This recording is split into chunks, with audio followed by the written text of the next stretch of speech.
trabaho madali.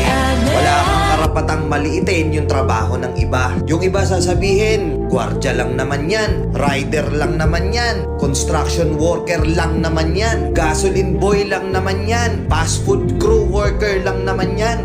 Pucha, nagkaroon lang tayo ng maganda-gandang klase ng trabaho. Akala na natin kung sino na tayong entitled sa mundong to. Minamaliit natin yung mga taong mas mabababa yung sahod sa atin.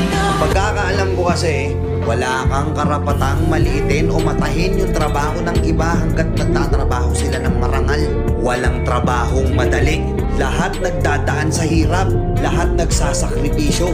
Kaya kung iniisip mong porket maganda-ganda yung trabaho mo't malaki-laki yung sinasahod mo, mamaliitin mo na yung mga trabaho ng mga taong nagtatrabaho na mas maliit yung sahod sa'yo.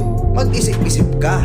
Baka bawiin sa'yo yan. Baka biglang bumaliktad yung mundo at sila naman yung kumakas. Kahit anong trabaho mo, magpakumbaba ka pa rin. Bilog ang mundo, hindi palagi nasa taas ka. Kaya hanggat maaari sa lahat ng oras, magpakumbaba ka. Diba? May kilala pa kayong ganito? Minsan na rin pa kayong nilait ng mga ganitong klaseng tao?